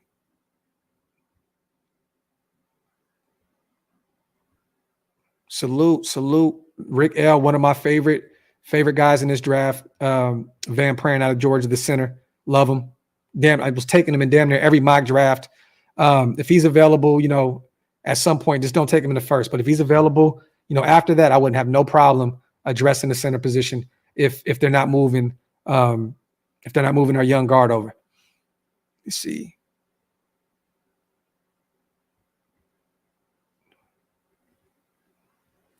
Trading down isn't a given. It takes two to tango. Facts. Let me see. Aaron, I mean, if you go get Quinyon Mitchell, I must look. You have one of the best corner rooms in the NFL. And that's another guy that I feel is a Raider. Like, he has that kind of Raider mold. So if they get him, and if they're excited about him and they take him at 13, I wouldn't want to take a corner there. But if they take Quinyon Mitchell, hey, him, Jack Jones, and Nate Hobbs, that is a phenomenal corner room. He's one of my favorite corners in this draft. I like him. I like Arnold. Kool-Aid McKinstry is starting to drop down a lot of people's mock drafts. Well, not mock, but just his stock is dropping. I see a lot of people still high on Cooper DeJean, even though he dealt with an injury. Salute to PM. I disagree with you on DT. Sanjay Johnson, Damian Lewis, Patrick Queen. Bro, that can't happen, PM. That's way too much, bro. You think you can afford the number one linebacker in free agency and probably the number one corner in Jalen Johnson? And I don't know if you've seen it, but Ryan Poles and them are actually working on bringing him back. So they don't want to franchise him either. They want to work on contract extension. So they're going to make him one of the highest paid corners in the league. So that's asking a lot, brother. You can't go out there and afford to pay Jalen Johnson, who's going to make over $20 million a year. Damian Lewis and then Patrick Queen after coming off all-pro year. That's a lot. That's a lot to ask for, brother. But I'm going to tell you this. Jalen Johnson is going to go back to the Chicago Bears. They're working on a long-term deal with him. They would be crazy to let their young all-pro corner leave. Yeah, PM, this ain't Madden, brother. Salute to you, though. I appreciate you. And then draft Tavondre. No, I'm with you on the Sweat. Love Tavondre Sweat. Let me see. maybe we can trade down and get Penix and get Kool-Aid in the second, another start in the second. And I said this already, Jay, that I feel like Kool-Aid is going to be that like the Porter, like Porter Jr. in last year's draft, a guy that's going to fall to the second round and be a monster. He could be a potential if he goes to the right situation. But I don't even know if, the Niners may take him. Niners may take him late in the first round. But I have a feeling he may fall to the early second. And if you want to do that, I'm all for it. I still like Kool-Aid McKinstry. I love his game. I just see his stock dropping. Let me see. John Sweeney, my brother, man. Salute to you, King. Cap says, I would love for us to get Josh Allen, but yeah, man, after coming off a monster year, 17 and a half sacks, Jacksonville is not letting Josh Allen go.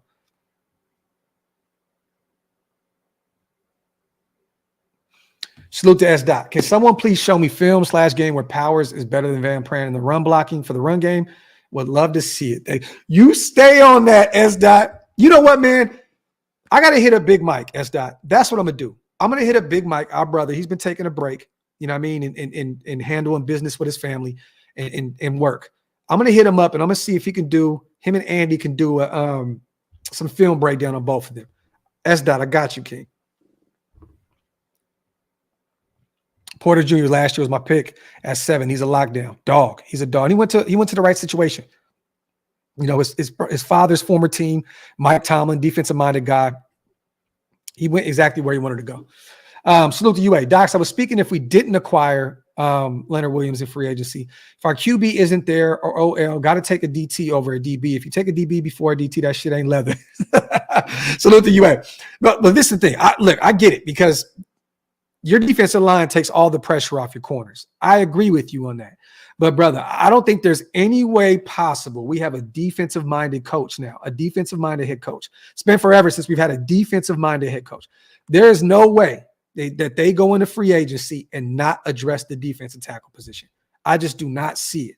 Now, if they don't get Leonard Williams, there's a shit ton of more talent at the defensive tackle position that you can still go get in free agency. So stay tuned for that. Now, maybe you do miss on Leonard Williams, but there's a shit ton of other options there if that's what happens. But I'm telling you, bro, with a defensive-minded head coach, I don't think there's any way that I think they get a corner and a defensive tackle in free agency, to be honest with you. And then they attack the offensive side of the trenches in the draft and go get a quarterback. Salute to my guy UA, so that shit ain't leather. Salute to PM, laughing like you right. But Sweat and JD, I want badly. Now I feel you on that, PM. Salute to you, my brother. Thank you on the $2 donation. Q says AJ Espinza would be a good cheap option. A young kid out of Buffalo. Haven't heard too much of his name at this point. I totally forgot he was even a free agent, Q. Do me a favor, Q. Let me know what is his market value in free agency. Let me know. And he never really completely really panned out in Buffalo like that. Salute the Rube. Is Damian Lewis a free agent? I know he is tied with our new O-line coach from LSU. Also, George Helani, the best running back in the draft. Gonna keep saying it. Rube has been pounding the table for George Helani out of Boise State, I believe, right? Rube is not playing about. Hey, Rube, that is your sincere McCormick. That is your sincere McCormick. That's funny. Salute to my brother Rube, man. Tano, what's good with you, my brother?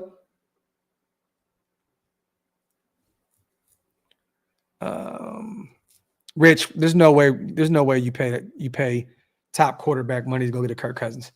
There's just no way. There's no way. And if you do take Penix and say that's man. Nah, I'm not paying Cousins, man. Way too much money. Salute to Skylar. Graphk, my guy, finally became a member after 2 years of watching your show. Crazy how far you've come. Thank you so much for the great content. Salute to my family, Skylar. I appreciate you, fam. If you guys want to become a member, like my people, Skylar, hit the link. It's pinned up top.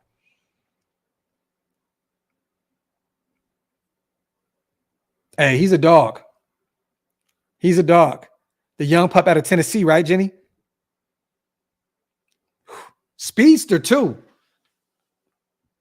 What round do you think Jalen Wright goes in, Jenny? What round? I see some interesting takes with him. I see a lot of second rounds. I seen a mock draft where they reached for him and took him. One team took him late in the first. I was like, what? I'm not taking a Jalen Wright in the first. I've seen fourth round. I've seen a few fifth rounds.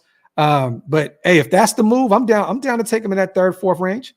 If you want to go get if we're gonna go get our running back of the future potentially, I'm all for him if he's there in the third or fourth round. Fourth, okay. Yeah, he ran a 4.31. Okay. Aaron, I'm not look. Just depending on how much Calvin Ridley's going to demand. I love his game. A lot of people laugh about bringing him into Vegas because of the whole gambling thing and all that shit. But I'll say this: if Calvin Ridley is on the cheap, if he's a betting man, and he says, you know what, I'm going to go bet on myself for 1 year, I would definitely bring in Calvin Ridley and then move Jacoby back to his initial. He played a lot of slot in New England. That would be a cold wide receiver room with Calvin Ridley, Devontae Adams, and Jacoby Myers. That'd be cold. And you can still move Jacoby around also.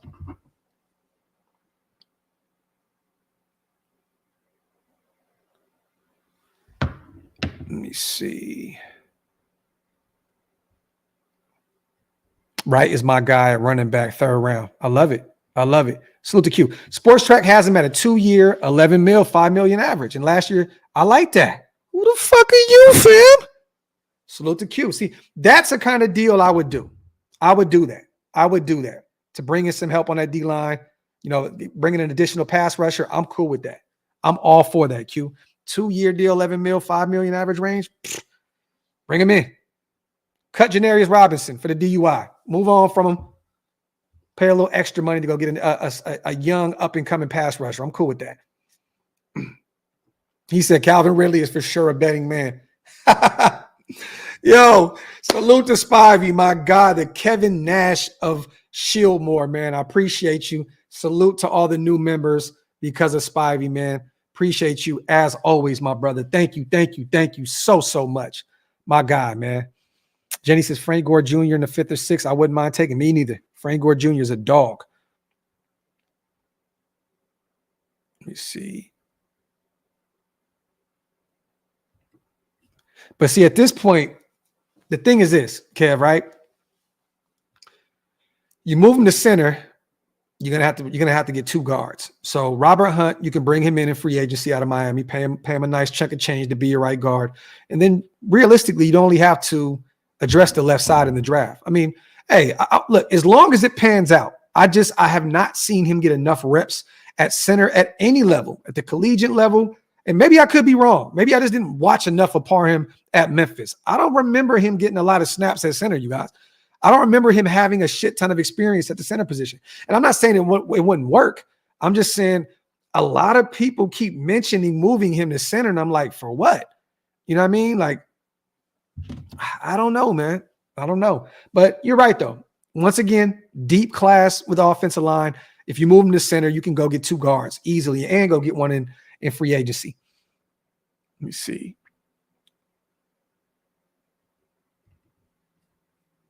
Salute the PM.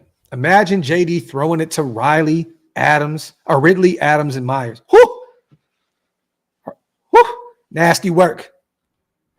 PM, that'd be cold right there, brother. Let me see.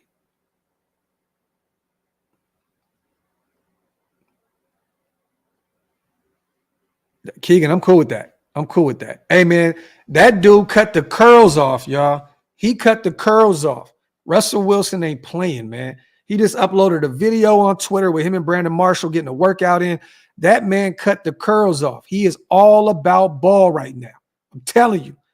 Russell Wilson for a $1.2 million contract, which he said he would do. He would do because Denver's going to pay him a shit ton of money to leave. He looked like he mean business.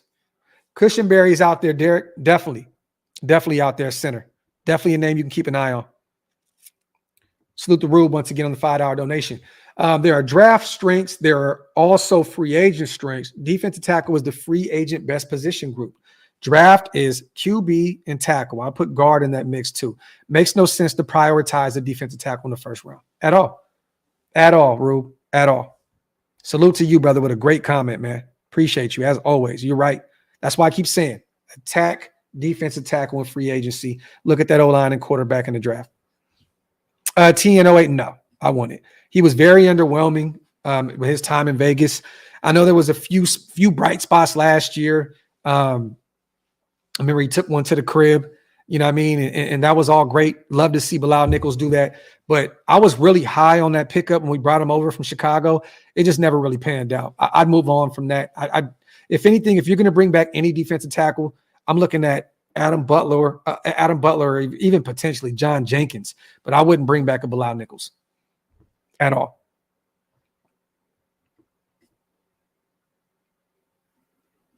Hey, man. It'd be cold. Be cold, PM. It'd be cold. Let me see. We talked about Aiden O'Connell. We talked about Josh Jacobs. Talked about Dane. And once again, y'all, look, this isn't me. I want to go back to what we talked about earlier. This is not me saying don't bring Josh Jacobs back. Okay. I don't want people to misconstrue what I'm saying. Okay. It just has to be at the right price tag. Do not overpay a running back that's already dealt with health issues year in and year out. Okay. That's all I'm saying. Make it make sense. Do not pay $12 million a year for Josh Jacobs. And I don't think that Tom Telesco is going to do that. I think he's going to approach this shit the right way. Don't be shocked if we kick back and kind of just see where these running backs go before we decide on bringing Josh Jacobs back. I think Tom Telesco is smart enough to sit back and kind of gauge, the market and see what the interest is. I think Baltimore is going to be one of the first teams to pounce on a running back, and they may be looking at Derrick Henry. I can definitely see that. Like I said before, Saquon Barkley, it looks as though he will not be a Giant moving forward. Maybe the Cowboys want him. Maybe the Chargers want him. But I will kind of sit back and see where things go. Because the Raiders know that Josh Jacobs' first team, that where he wants to go is the Raiders. They know he does not want to leave, right? So let him, if he needs to take a couple of visits, kind of grasp the land or check out the landscape a little bit and see where it is. Cool. Be cool. Let him go do that. But just don't overpay a running back, man. That's not what smart teams do. The only team in today's world that gets away with it is the 49ers. They paid Christian McCaffrey a shit ton of money. It's not too many great teams that overpay running backs. And Christian McCaffrey is not just a running back. He's a receiver. He's a blocker. He does it all, right? I mean, it's a touchdown machine. It's a little different with him. You know what I'm saying? But, hey, Cap, if I had to pick one in free agency, it would be DeAndre Swift also. That's my guy. That's my guy. I love DeAndre Swift's game. That's my guy. But also, I'd rather not pay a running back in free agency when you can go draft one. Aaron, they got a shit ton of money. I can see that. But they already got a few backs down there, man. They got a few backs down there. And they got a really good young up and coming running back. But Saquon will kind of be that lightning to that thunder, so to speak, though, right? Let me see. Dark side, I think it's the right thing to do. I do. I think it's the right thing to do. And, let's just keep it a buck here, you guys. Last year, running backs were complaining about the franchise tag. So I think teams are smart to do it, and I think players are actually happy that they're not getting tagged. I think players want a little more security. They want that guaranteed money. They want a few years, on their deal. I think it's good for both sides. I think it's good for both sides. Who's the player you most look? That is one of them. Braylon Allen, another guy, Wisconsin dude that played at a high level for them. I believe his first 2 years, he balled out stone cold. Then they kind of did like a 1-2 punch. I forgot the other back's name. He got hurt. Braylon Allen ended up becoming the number one again, and he cooked again. I think he's 6'2", 6'3", big body running back out of Wisconsin. I would definitely look at him in those mid rounds. I mean, he could potentially be one of the best backs in this draft. But I'm excited to see him, man. The measurables are there. The game is there. I'm excited about watching him and hearing about him at the combine. Definitely Stone Cold. Great comment, brother. And salute the Rube once again. Yeah, Zeus and Swift would be a cold duo. Cushenberry and Lewis played great together at LSU. Picked them both up and put Parham back at right guard where he's best. Draft Waga. Potentially elite O-line. Woo, look at Rube, man. Cushenberry and Lewis. Then you move Parham to right guard and draft Waga, your right tackle of the future. Woo. And then you got Colton Mill on the left side. Man, come on, Rube. Come on, Rube. Keep talking that shit, Rube. Raider Rider, my guy, soldier. I'm on my lunch break at the gig and showed up late. Trouble in paradise.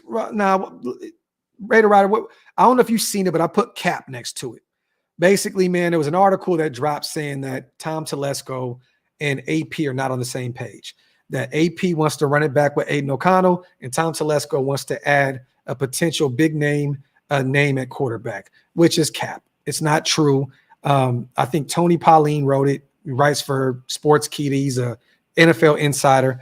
But this is also the same guy that put out the Justin Fields shit the other day. So we don't even know how real this shit is because there's so many conflicting reports even with Justin Fields. And at this point, I'm assuming that if he does move on, there's only a few teams that I'm looking at. It could potentially be the Pittsburgh Steelers, or he can go home to the Atlanta Falcons. And I think that Atlanta, they have a lot better draft capital to offer to Chicago than we would for Justin Fields' services. So I'm just here to kill that whole narrative about our GM and our head coach having a major difference of opinion. And I don't think that AP in February would say, Aiden O'Connell's my guy moving forward. It just doesn't make any sense.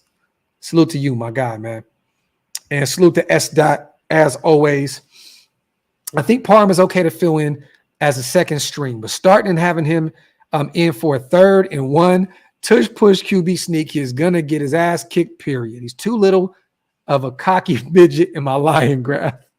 The thing is this, if you're going to go get a center, go get a center, right? S. Dot, like, upgrade over Andre James. I don't think that you're moving. I don't think this is the upgrade. Like, if you're going to move on, bring somebody that has a lot more strength, that can play against the likes of a Chris Jones, that can play against these top defensive tackles and not get absolutely destroyed every Sunday. If you're going to get a center, S. Dot, right? Go get a veteran guy that's been doing it at a high level in free agency potentially, or go get a Van Pran or a Powers from Oregon. Go get a center. Don't try and convert one of your guards to center to make it work. If you're going to move on from Andre James in free agency and let him walk, make sure you get an upgrade. And at this point, I'm not even sure if Parham is an upgrade. And S. Dot, what do you think about this? West Virginia, Zach Frazier, another name that not a lot of people are talking about tied to us. I would love that. He is a grinder too, Cowtown. I love Zach Frazier's game. But yeah, Dark Side, a real center. Don't convert. Don't do the shit the Raiders did in the past. You need a running back? Well, let's go get a quarterback from Kentucky and convert him to running back. Oh, shit. You need a linebacker. Let's go get a safety, Tanner Muse out of Clemson, and convert him. We need a linebacker. Let's go get Divine Diablo, a safety, and convert him, which ended up being okay. He's not the greatest, but he's okay. He's been a starter for us. No shade to Divine Diablo. But at this point, stop converting these. Get the guys that fit the position of need. Stop playing around with this shit. Stop playing.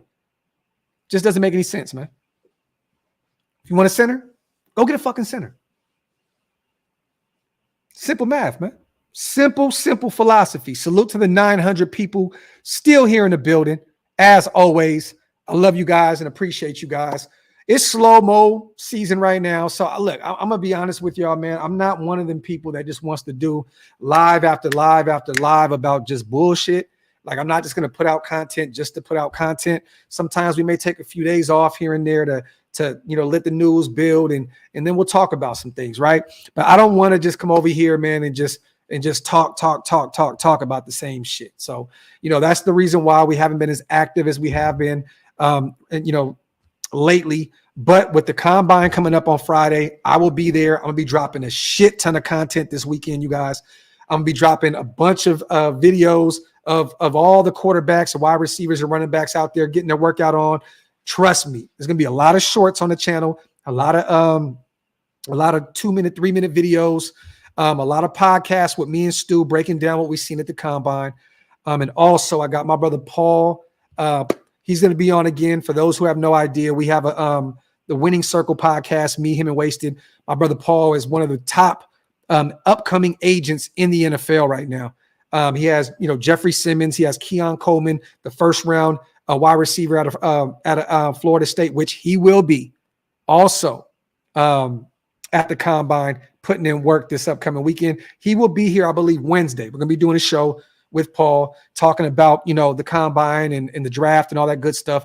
So stay tuned for that. In Cowtown, I've seen that. Another one, Kingsley. He's dropping down a lot of boards right now out of Florida. He's dropping down a lot of boards. I'm seeing him available in the later rounds. So that's another interesting name also. And then once again, I'm still waiting to put set in stone a date with Jermaine Illuminor. You know what? I'm going to follow up with him today. And then we also have a former Raider alumni, Jacoby Ford, which we already had set in stone, but we're still trying to work out the date. So stay tuned for that, you guys. You guys know when I put things into the universe, I try and make it happen as much as possible.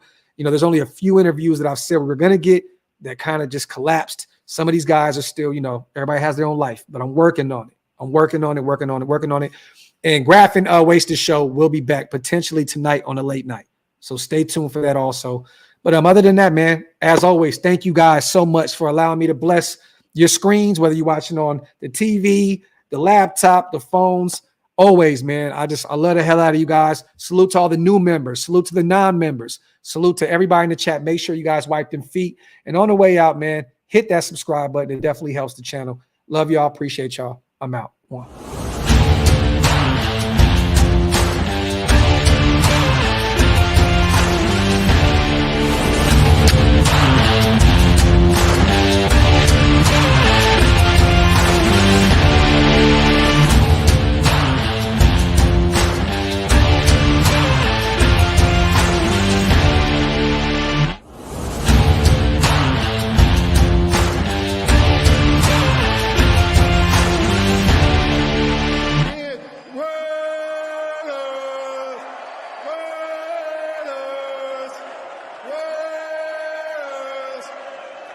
That's what I'm talking about.